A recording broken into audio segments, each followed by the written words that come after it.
नमस्कार, एक बार फिर से आप सभी का स्वागत है। इस वीडियो में चर्चा करेंगे कि अगर आपके खिलाफ 498 ए, डीवी एक्ट, सीआरपीसी 125 और इसी तरह के अन्य सेक्शन में मामला दर्ज हुआ है, तो आप बिना बार-बार न्यायालय में गए, हर डेट पर बिना न्यायालय में अपीयर हुए भी अपने केस में कैसे अपनी हाजिरी लगा सकते हैं और कैसे हर डेट पर न्यायालय में प्रेजेंट होने से बच सकते हैं। बहुत लोगों का ये सवाल रहता है कि वो किसी और सिटी में रहते हैं और उनकी पत्नी ने किसी और सिटी में, किसी और स्टेट में रहते हुए उनके खिलाफ जो है कंप्लेंट कर दी है और मामला दर्ज हो गया है। ऐसे में उन्हें अगर पर डेट कोर्ट में जाना पड़ेगा तो उनके लिए बहुत मुश्किल होगी। तो क्या कोई इस तरह का सुप्रीम कोर्ट या हाई कोर्ट का जजमेंट है जिससे वो राहत पा सकते हैं इस तरह के मामले में, कि अगर शहर से बाहर उनके खिलाफ मामला दर्ज हुआ है तो क्या वो बच सकते हैं हर डेट पर न्यायालय में अपीयर होने से, या उन्हें हर डेट में जाना ही पड़ेगा? इसी मामले से संबंधित एक जजमेंट इस वीडियो के माध्यम से मैं आप सबके साथ शेयर करूंगी। डिटेल में जानकारी पाने के लिए इस वीडियो को अंत तक जरूर देखें। साथ ही साथ मेरे चैनल को सब्सक्राइब करना बिल्कुल भी ना भूलें, ताकि मेरे आने वाली सभी नई वीडियोज का नोटिफिकेशन आपको मिलता रहे। हाई कोर्ट और सुप्रीम कोर्ट के जो भी फैमिली मैटर पे लेटेस्ट जजमेंट आते हैं, मेरा प्रयास रहता है कि मैं उन सभी जजमेंट को आप सब तक पहुंचाऊं, ताकि आप लोग अपने केस में उसका यूज करके लाभ ले सकें। अगर आपको ये कहा जाए कि आपके खिलाफ अगर किसी और राज्य में या किसी और शहर में, माना आप दिल्ली में रहते हैं, लखनऊ, कानपुर या बिहार में कहीं आपके खिलाफ, या पंजाब में आपके खिलाफ आपकी पत्नी ने मामला दर्ज करा दिया है, जैसा कि पति पत्नी के विवाद में अक्सर होता है कि झूठे आरोप लगाकर तमाम तरह की कंप्लेंट पति और उनके परिवार वालों पर दर्ज करा दी जाती हैं। ऐसे में अगर पति को बार बार शहर से बाहर जाना पड़ता है तो उसको अपनी नौकरी से छुट्टी लेनी पड़ती है। जॉब में छुट्टी लेने के साथ साथ उसकी सैलरी भी कट जाती है। फिर वो एक दिन में सेम टाइम सेम डे में वापस भी नहीं आ पाते। कम से कम 2 दिन या 3 दिन, अगर मामला ज़्यादा दूरी का है तो 2 या 3 दिन लग जाते हैं उन्हें वापस अपनी जॉब पर वापस आने में। और अगर हर महीने या हर दूसरे तीसरे महीने उनकी डेट लगती है तो और पति को अपना जॉब मेंटेन कर पाना बहुत मुश्किल होता है। तो ऐसे में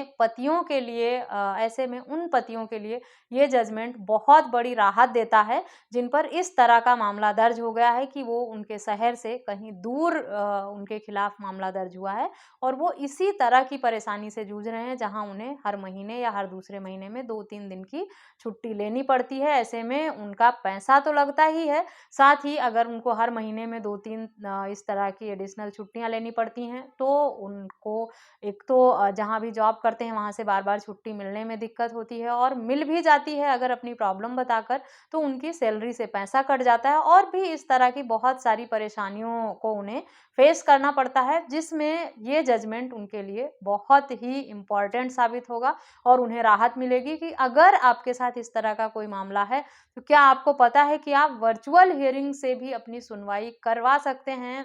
क्या जनरल डेट पर वो अगर वर्चुअल हियरिंग की मांग करे तो क्या न्यायालय उसे आदेश करेगा या न्यायालय ग्रांट करेगा वर्चुअल हियरिंग की, या नहीं?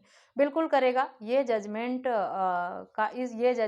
इसी पर आधारित है, और जजमेंट का लिंक मैं वीडियो के डिस्क्रिप्शन बॉक्स में दे दूंगी, जिसे डाउनलोड करके पीडीएफ को आप पढ़ सकते हैं कि क्या मामला था, किस व्यक्ति का था। और सुप्रीम कोर्ट का जो ऑर्डर है वो इसी तरह के मामले पर बेस्ड। देखिए, जब आपके खिलाफ मामला होता है, कहीं भी दर्ज होता है, तो उसमें एक तो जनरल डेट लगती है, दूसरी विटनेस होती है और क्रॉस एग्जामिनेशन होता है। और विटनेस जहाँ पे क्रॉस एग्जामिनेशन और गवाही की बात आती है, वहाँ पर तो दोनों पक्षों का जाना, वहाँ पर तो पक्षकार का मौजूद होना अनिवार्य होता है। लेकिन जब मामले में जनरल डेट ही लग रही होती है, तब आप वर्चुअल हियरिंग से भी या हाजिरी माफ़ी की एप्लीकेशन लगाकर भी आप हाजिरी माफ़ी से मतलब ये होता है कि आप अगर असमर्थ हैं कोर्ट जाने में, तो आपके आप अपने वकील द्वारा एक एप्लीकेशन न्यायालय में लगा सकते हैं हाजिरी माफ़ी की। किस वजह से आप नहीं आ पाए न्यायालय में, क्यों असमर्थ हैं न्यायालय में प्रेजेंट होने से, वो रीज़न आपको बताना पड़ेगा।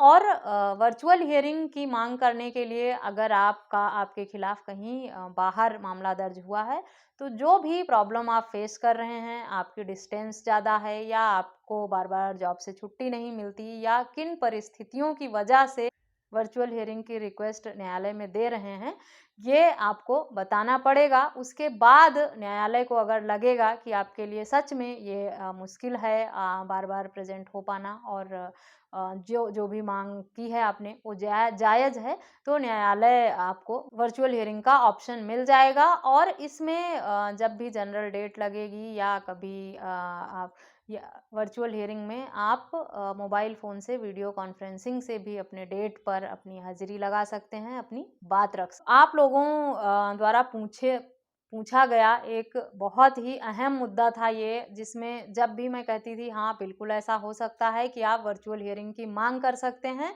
या आप हाज़िरी माफ़ी की एप्लीकेशन भी लगा सकते हैं। ये दोनों ऑप्शन है आपके पास, बस आपको ये बताना होगा कि आपके न्यायालय को आपको उन सभी तथ्यों से अवगत कराना होगा कि आप किस वजह से ऐसी माँग रख रहे हैं या क्यों आने में असमर्थ हैं, किन परेशानियों से गुजर रहे हैं आप, किस वजह से आप वर्चुअल हियरिंग की या हाज़िरी माफ़ी की एप्लीकेशन लगा रहे हैं। तो अगर आप ये न्यायालय के समक्ष सही से प्रेज़ेंट कर पाते हैं कि आप किस वजह से इसकी माँग कर रहे हैं, तो न्यायालय ज़रूर आपकी बात को सुनता है और आपके पक्ष में अप्रूवल भी मिलता है, सुनवाई भी होती है।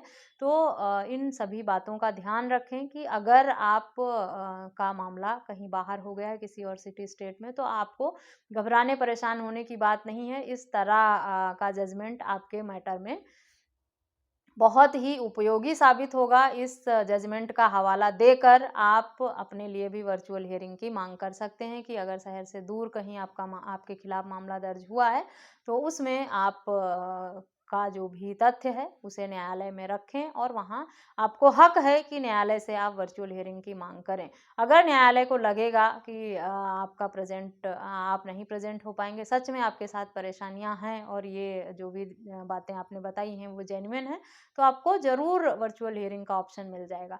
लेकिन ये सभी डेट पर नहीं होगा, जो इम्पोर्टेंट डेट्स हैं उसमें आपको प्रेजेंट होना ही पड़ेगा।